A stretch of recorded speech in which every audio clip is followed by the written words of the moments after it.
নামখানায় high স্কুলে mid day মিলের চাল চুরি।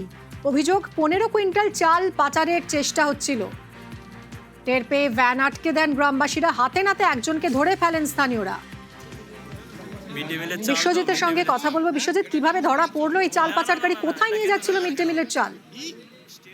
হ্যাঁ দেখো, নামখানা যে তারিকনগর হাই স্কুল রয়েছে, গতকাল রাতে যে স্থানীয় বাসিন্দারা একেবারে গভীর রাত বললেই চলে, এরকম একটি মেশিন ভ্যানে করে প্রায় 15 বস্তা অর্থাৎ 15 কুইন্টাল চাল কিন্তু স্কুলের ভেতর থেকে অন্ধকারের মধ্যে বার করা হচ্ছিল এবং সেই সময় স্থানীয় কয়েকজন বাসিন্দা থেকে এই বিষয়টি দেখে ফেলে এবং তারপর স্থানীয় বাসিন্দারা তড়িঘড়ি ওই ভ্যানটিকে আটক করে এবং ঘিরে ধরে এবং সেই চালটি কোথায় যাচ্ছিল তা নিয়ে কিন্তু প্রশ্নবিদ্ধ শুরু হয়েছে।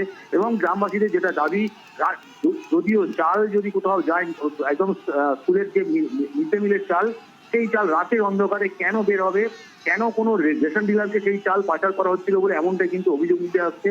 এবং এই বিষয়টা নিয়ে স্বাভাবিকভাবেই এলাকায় উত্তেজনা ছড়িয়ে পড়ে।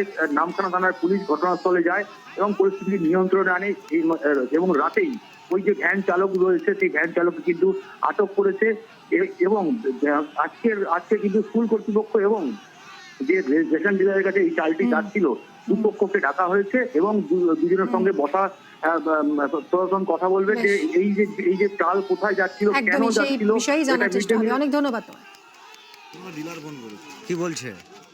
স্কুল থেকে 15 বস্তা মাল যাবে, তুই নিয়ে আসবি। স্কুল থেকে আপনি কি বের করেছেন? স্কুল থেকে আপনি বের করেছেন? হ্যাঁ, স্কুল থেকে মাল লোড করা হয়। আপনি বের করেছেন স্কুল থেকে? ডিলার ফোন করেছিল? কখন ফোন করেছিল? ডিলার ফোন করেছে 4টের দিকে। 4টের দিকে, বিকাল 4টের দিকে। তা এখন মাল বের করলেন? ও বলছে যে একটু অন্ধকারের সঙ্গে আসবে।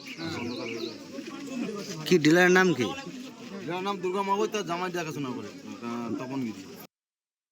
মিড ডে মিলের চাল রাত্রে বেরোচ্ছে, এটা সন্দেহজনক। মিড ডে মিলের চাল কোথায় যাচ্ছে, যে কারণে আটক করা হয়েছে। এবারে প্রশাসন অ্যাকচুয়ালি তদন্ত করবে।